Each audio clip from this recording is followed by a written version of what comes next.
ओम श्री परमात्मे नमः। श्रीमद् भागवत गीता के 15वें अध्याय का महात्म्य।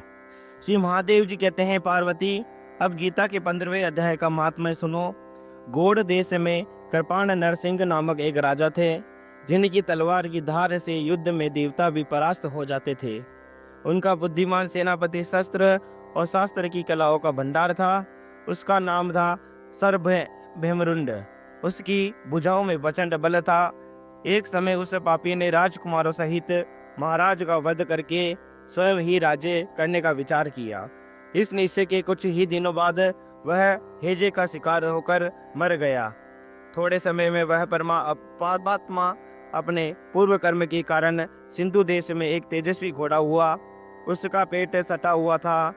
घोड़े के लक्षणों का ठीक ठीक ज्ञान रखने वाले किसी वेश्य के पुत्र ने बहुत सा मूल्य देकर उस अश्व को खरीद लिया और यत्न के साथ उसे राजधानी तक वह ले आया।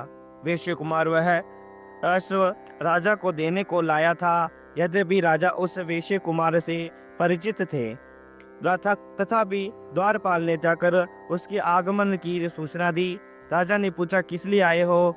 तब उसने स्पष्ट शब्दों में उत्तर दिया, देव, सिंधु देश में एक उत्तम लक्षणों से संपन्न अश्व था, जिसे तीनों लोगों का एक रत्न समझकर मैंने बहुत सा मूल्य देकर खरीद लिया है।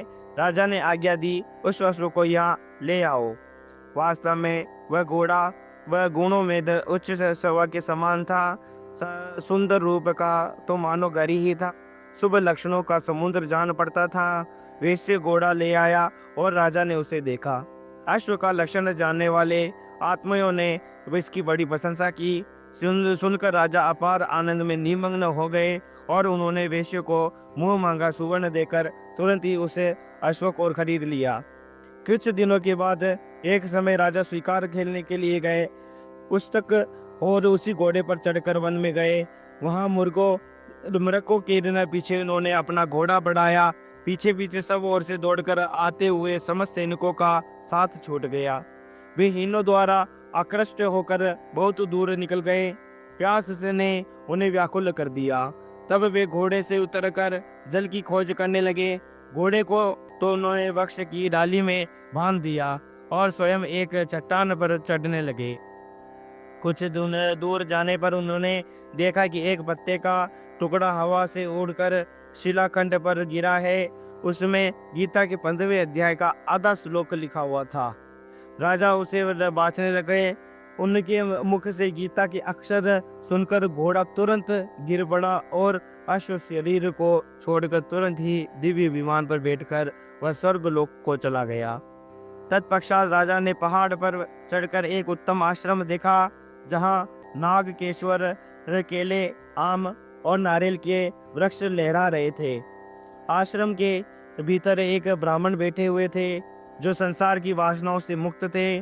उन राजा ने उन्हें प्रणाम करके बड़ी प्रगति के साथ पूछा, ब्राह्मण, मेरा अश्व जो अभी अभी स्वर्ग को चला गया है, उसमें क्या कारण है? राजा की बात सुनकर त्रिकालदर्शी मंत्रवेता और महापुरुषों में श्रेष्ठ विष्णु शर्मा नामक ब्राह्मण ने वो कहा, राजन, पूर्व काल में तुम्हारे यहाँ जो सर्वभैमरुंड नामक सेनापति था, वह तुम्हें पुत्रों सहित मारकर स्वयं राजा हड़प लेने को तैयार था। इसी बीच में हेजे का शिकार होकर वह मृत्यु को प्राप्त हो गया। उसके बाद वह उसी दिन पाप से घोड़ा हुआ था। यहाँ वह कई गीता के 15वें अध्याय का आधा श्लोक लिखा मिल गया था। उसे तुम बाँचने लगे। उसी को तुम्हारे मुख से सुनकर वह अश्व स्वर्गलोक को प्राप्त हुआ है। तदंतर राजा के पार्श्ववर्ती सैनिकों ने ढूंढते हुए वहां आ पहुंचे। उन्हें सेवकर सबके साथ ब्राह्मण को प्रणाम करके राजा प्रसन्नता पूर्वक वहां से चले और गीता के 15वें अध्याय के श्लोकों व कसरों से अलंकित उसी पत्र को बाँच कर प्रसन्न होने लगे। उनके नेत्र हर्ष से खिल उठे थे। घर आकर उन्होंने मंत्रवेता मंत्रियों के साथ अपने पुत्र सिंह बल को राज्य सिंहासन पर अभिषिक्त किया और स्वयं 15वें अध्याय के जब से विशुद्ध चित्त होकर मोक्ष प्राप्त कर लिया। बोलो श्री कृष्ण भगवान की जय हो।